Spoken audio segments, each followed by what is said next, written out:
Intermediate board में जो vocab के वर्ड पावर के क्वेश्चंस आते हैं उनको याद करने के लिए थोड़ी समय की आवश्यकता होती है।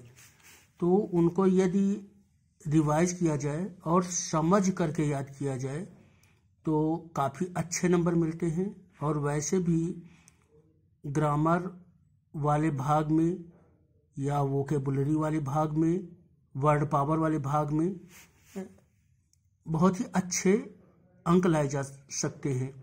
और इसका उल्टा भी होता है, मार्क्स अंक कटते भी हैं। तो आज लगभग 35 इडियम्स प्रस्तुत हैं, मुहावरे प्रस्तुत हैं, और उनको समझें, उनके वाक्य प्रयोग को देखें और हम लोगों की अध्ययन यात्रा रुचिकर होगी। पहला है अ blessing in disguise. A blessing in disguise, DISGUISE।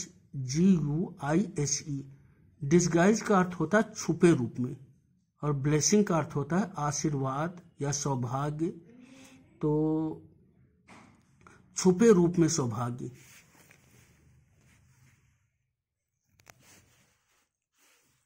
यानी कोई ऐसी चीज हो जो आपको लग रहा हो कि कोई खतरनाक चीज है, कोई खराब चीज है, लेकिन वह वास्तव में ब्लेसिंग हो, एक आशीर्वाद हो। तमाम मुसीबतें होती हैं और वो बाद में एक सौभाग्य में बदल जाती हैं। तो ये होता है, लोग याद करते हैं कि ये परेशानी आई थी, ये परेशानी आई थी, तो इसे चैलेंज के रूप में हमने ये उपलब्धि हासिल की। अ ब्लेसिंग इन डिस्गाइज यानी एक सौभाग्य जो छुपा हुआ हो। जैसे इन्होंने इसका प्रयोग किया है, unintentionally I carried a knife with me and it proved to be a blessing in disguise in the jungle. यानी जंगल में एक चाकू में ले गया था और बाद में जब कोई खतरा आया तो वो मेरे लिए एक लाभ की वस्तु हो गई। ए ब्लेसिंग इन डिस्गाइज जो है वो मेरे लिए हो गया। दूसरा है a maiden speech. Maiden unmarried girl को बोलते हैं, एक कुंवारी लड़की को बोलते हैं। तो अ मेडन स्पीच का मतलब होता है सबसे प्रारंभिक कोई चीज हो, प्रारंभिक भाषण, प्रथम भाषण, अ मेडन स्पीच। तो her maiden speech was truly impressive, यानी उसका जो मेडन स्पीच था, यानी उसका जो प्रारंभिक भाषण था वो इम्प्रेसिव था। मेडन स्पीच, प्रारंभिक भाषण। अ लायंस शेयर, तो ये है महत्वपूर्ण तथा बड़ा हिस्सा। जैसे शेर होता है, जब शिकार करता है तो शेर राजा होता है, उसका हिस्सा क्या होता है, सबसे बड़ा होता है और सबसे महत्वपूर्ण होता है। कोई ये नहीं कह सकता शेर को कि तुम ये चीज नहीं ले सकते हो। तो अ लायंस शेयर यानी महत्वपूर्ण और सबसे बड़ा हिस्सा। The manager took a Lions share from the profit. तो किसी के लिए भी बोल सकते हैं, जैसे मैनेजर था, उसने फायदा का लायंस शेयर लिया, तो यानी एक महत्वपूर्ण और बड़ा हिस्सा। एक्ट अपॉन ए फ्रेजल वर्ब है, तो कार्यवाही करना। The officer acted upon the issue of sanitation. तो एक्ट अपॉन यानी कोई कार्य करना, तो ऑफिसर ने सैनिटेशन के मुद्दे पर जो है कार्य किया। The officer acted upon the issue of sanitation. Eight home इन, तो होम इन यानी घर जैसा महसूस करें, और घर क्या होता है, वो उसमें एक लगाव होता है, अपनापन होता है। तो I feel at home in my friends home, या I feel at home in this college. तो feel at home in this college. Homey घर जैसा महसूस करना, यानी बहुत ही अपनापन सा महसूस करना। एट लार्ज, एट लार्ज काफ़ी महत्वपूर्ण है। एट लार्ज माने जो फरार हो जाते हैं, पुलिस ढूंढा करती है और पकड़ नहीं पाती है। एट लार्ज पकड़ से बाहर होना या खुला घूमना। तो how could the rapist be at large, तो किसके लिए बोल सकते हो कि वो क्या है, वो एट लार्ज यानी फरार है। ऑल एंड सन्ड्री, तो हर कोई, केवल कुछ विशेष व्यक्ति नहीं। तो ऑल एंड सन्ड्री का मतलब होता है सभी लोग, बिना किसी भेदभाव के। ऑल एंड सन्ड्री, तो एंड सन्ड्री यानी सभी लोग, ऑल एंड सन्ड्री यानी सभी लोग बिना किसी भेदभाव के। जैसे law is applicable to all and sundry, यानी लॉ जो है बिना भेदभाव के सारे लोगों के ऊपर एप्लीकेबल होता है। A close fisted man, fisted का अर्थ होता है, फिस्ट का अर्थ होता है मुट्ठी, तो क्लोज फिस्टेड मैन यानी वो इंसान जिसकी मुट्ठी बंधी हुई हो।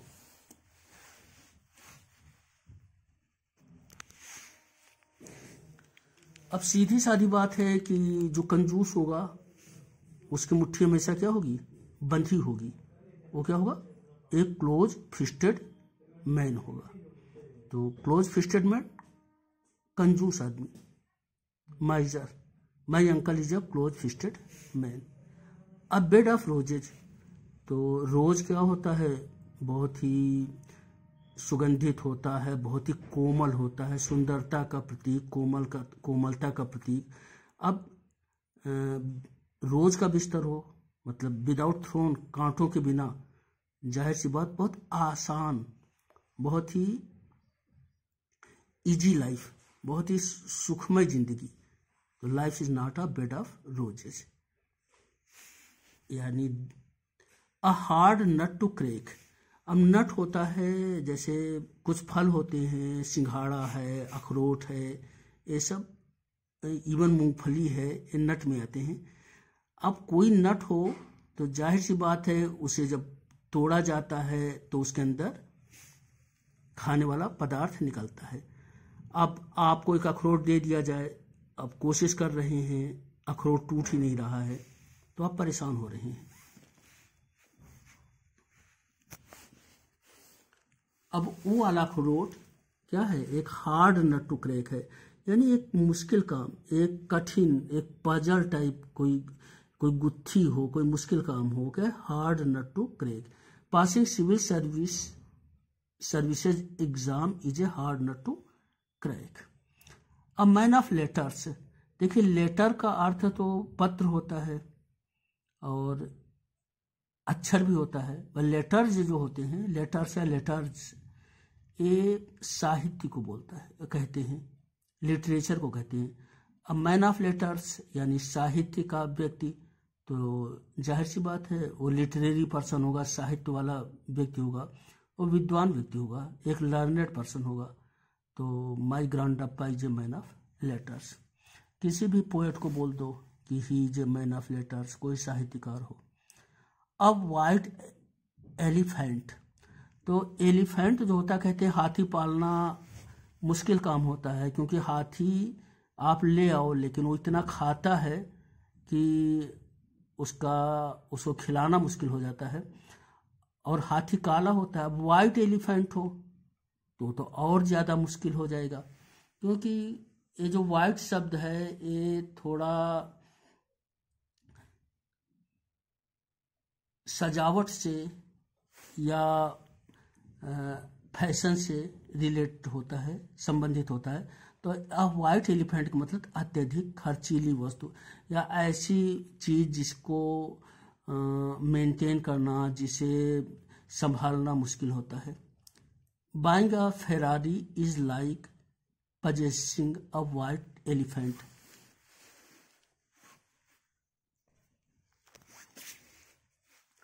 तो फेरारी कार होती है लेकिन उसका मेंटेनेंस, उसका जो रख रखाव है बहुत महंगा होता है। तो वही है पास जो कि buying A Ferrari is like possessing a white elephant. white elephant यानी जिसका रख रखाव बहुत मुश्किल हो, अत्यधिक खर्चीली वस्तु. A hard pill to swallow. अब पिल होता है जैसे दवाइयाँ होती हैं, टेबलेट्स होते हैं. स्वालो माने होता है निगलना. अबाबिल को भी स्वालो कहते हैं. अब कुछ पिल होती हैं बड़ी कड़वी होती हैं, खाने का मन नहीं करता है. कुछ होती बहुत हार्ड होती हैं, बहुत मुश्किल होती हैं. तो इसका शाब्दिक अर्थ है कि कोई पिल जिसको निगलना बहुत ही मुश्किल है, यानी जिसे आप स्वीकार न कर पाए, किसी चीज को आप एक्सेप्ट न कर पाए, तो वो चीज क्या है? A hard pill to swallow. Failure of a brilliant student is a hard pill to swallow. अब कोई लड़का है, वो बहुत फेमस है, बहुत ही तेज है, वो फेल हो जाए, विश्वास नहीं कर पाते हैं कि सच है, एक हार्ड पिल टू स्वॉलो होता है. ऑल द वे, पूरी तरह से. वे रास्ता, पूरी रास्ते से यानी पूरी तरह से. He got drenched. ड्रेंच्ड का मतलब भीग जाना. He got drenched in the rain all the way.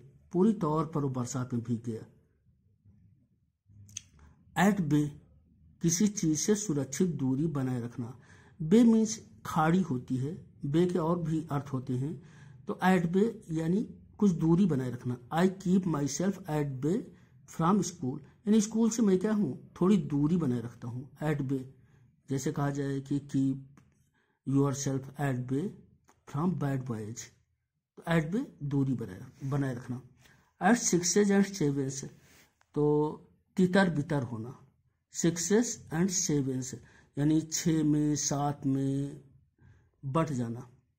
I found my room at sixes and sevens, यानी मैंने अपने रूम को क्या है, बहुत ही बिखरा हुआ पाया. सिक्सेस एंड सेवेंस बिखरा हुआ, अव्यवस्थित. When I got back home. At the 11th hour, और एट द 11th आवर यानी अब देखिए 12 जब होता है तो पूरा एक आधा दिन पूरा बीत जाता है. तो 11th आवर 11वीं घड़ी में, और 12 की एक इकाई होती है, तो अंतिम समय पर 11th आवर यानी अंतिम समय पर. तो we planned a picnic at the 11th hour, यानी बिल्कुल लास्ट टाइम पर, बिल्कुल एंड में, बिल्कुल अंत में, अंतिम क्षण पर.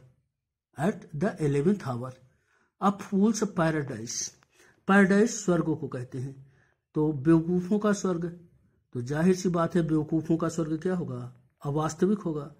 यानी जो खुशी स्थायी न हो, जो क्षणिक हो, जो अवास्तविक हो, जो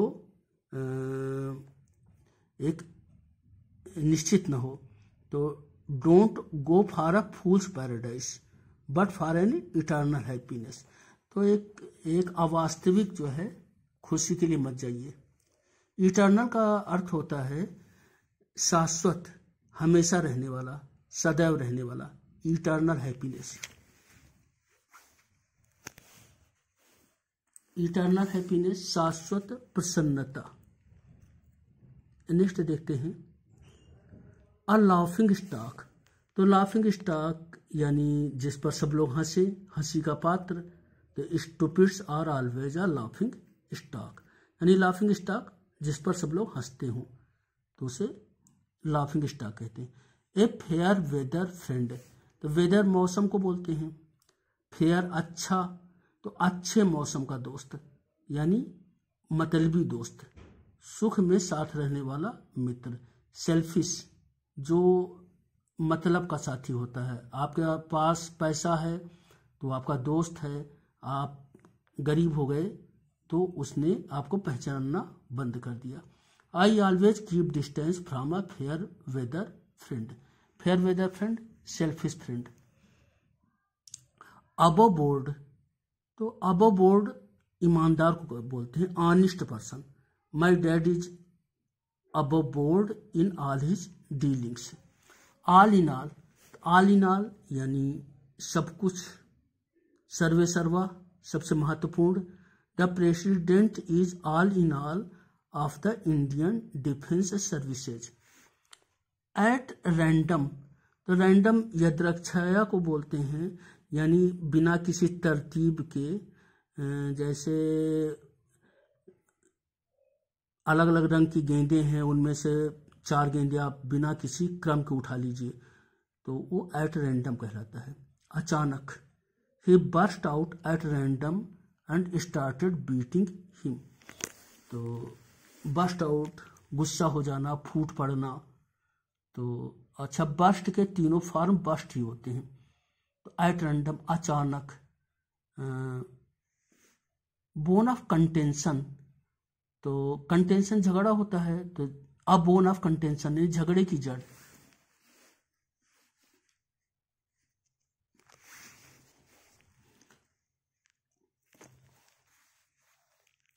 बोन ऑफ कंटेंशन झगड़े की जड़। तो since independence Kashmir has been a bone of contention between India and Pakistan. अब ये बहुत फेमस वाक्य है जो अक्सर अ बोन ऑफ कंटेंशन के लिए दिया जाता है कि भारत और पाकिस्तान के बीच में झगड़े की जड़ क्या है? कश्मीर है। तो बोन ऑफ कंटेंशन। अब वाइल्ड गूज चेज, वाइल्ड माने जंगली होता है, गूज एक चिड़िया होती है, चेज पीछा करना होता है। अब जंगल में आप चिड़िया का पीछा कर रहे हो तो चिड़िया क्या है, उसे तो रास्ता पता है, वो किस उड़ करके झाड़ी से होकर निकल जाएगी, आप उसे नहीं पकड़ पाओगे, यानी निरर्थक प्रयास करना। अब वाइल्ड गूज चेज एक निरर्थक प्रयास होता है क्योंकि वाइल्ड गूज को आप चेज नहीं कर सकते, उसका पीछा नहीं कर सकते, उसे दौड़ करके पकड़ नहीं सकते। तो learning French is a wild goose chase for you. वैसे ऐसा फ्रेंच इतनी मुश्किल बात नहीं है, इतनी मुश्किल लैंग्वेज नहीं है, और यूरोप में इंग्लिश से ज़्यादा महत्वपूर्ण भाषा फ्रेंच मानी जाती है, लेकिन वाक्य प्रयोग में आप कह सकते हो learning French is a wild goose chase for you. Bosom friend, bosom heart को बोलते हैं, यानी जिससे दिल की दोस्ती हो, घनिष्ठ मित्र। बूजम हृदय, तो बूजम फ्रेंड यानी दिली दोस्ती, घनिष्ठ मित्र, क्लोज फ्रेंड। अब बूजम फ्रेंड, इसका प्रोनाउंसिएशन बूजम होगा। अब bosom friend will always be with you even in adversities. Adversity विपत्ति, मुसीबत। प्रॉस्पर्टी इसका एंटोनिम होता है। एट अ स्टोन्स थ्रो, तो जैसे आप एक पत्थर को फेंकें तो कितनी दूर आप फेंक सकते हैं, तो यानी निकट होना।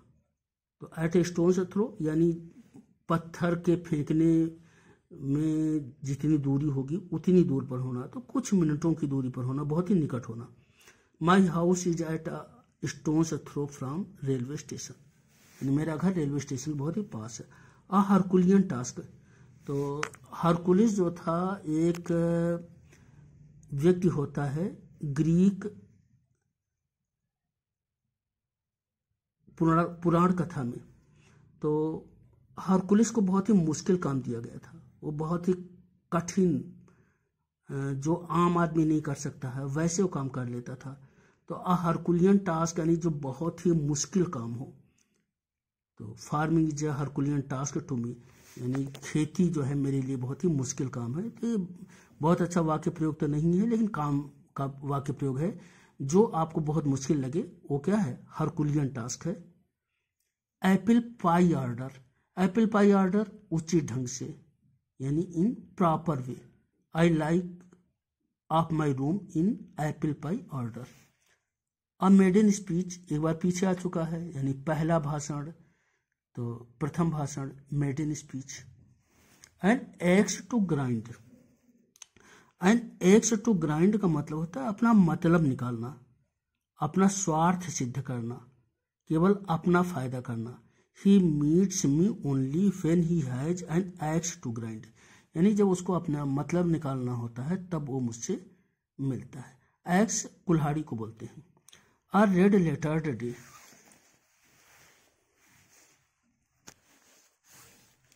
तो रेड सोने का रंग भी रेड होता है। तो रेड लेटर्ड डे यानी स्वर्णाक्षर में लिखने वाला दिन, बहुत ही महत्वपूर्ण दिन, स्वर्णिम दिन। जैसे 26 January is a red lettered day in our history. तो winning the world cup was a red lettered day for India. a red lettered day. At daggers drawn, तो daggers जो है खंजर होते हैं उनको कहता है, drawn यानी खींचे हुए। तो जैसे दो लोग हैं और दोनों लोग क्या है, उनके ड्रा किए हुए, खींचे हुए, अपने खंजरों खींचे हुए हैं, यानी दुश्मनी होना। दोस्ती में लोग खंजर लेकर के नहीं खड़े होते हैं। तो एट डैगर्स ड्रॉन, दुश्मनी होना, शत्रुता होना। India and Pakistan are at daggers drawn for Kashmir. An apple of discord, तो जैसे अ बोन ऑफ कंटेंशन था, तो अ बोन ऑफ कंटेंशन और एन एपल ऑफ डिस्कॉर्ड दोनों का मतलब एक ही है, झगड़े की जड़। Kashmir is an apple of discord between India and Pakistan. तो डिस्कॉर्ड का मतलब असहमत होता है, इसका एंटोनिम कॉनकॉर्ड होता है। तो एपल ऑफ डिस्कॉर्ड, झगड़े की जड़। अब ब्लैक हेड, तो ब्लैक हेड का मतलब होता है जिसका, ब्लॉक हेड, सॉरी, अब ब्लॉक हेड, तो ब्लॉक का मतलब होता है रूंधा हुआ, अवरुद्ध। तो जिसकी खोपड़ी क्या है, ब्लॉक हो, लोग क्या करते हैं, ब्लॉक कर देते हैं। तो अब ब्लॉक हेड बेवकूफ़ होगा। तो इसका वाक्य प्रयोग है, everybody was laughing at a block head in the market, यानी हर व्यक्ति एक बेवकूफ़ व्यक्ति को यानी ब्लॉक हेड पर हंस रहा था। तो ये 35 वाक्य हैं, 35 ईडियम्स हैं।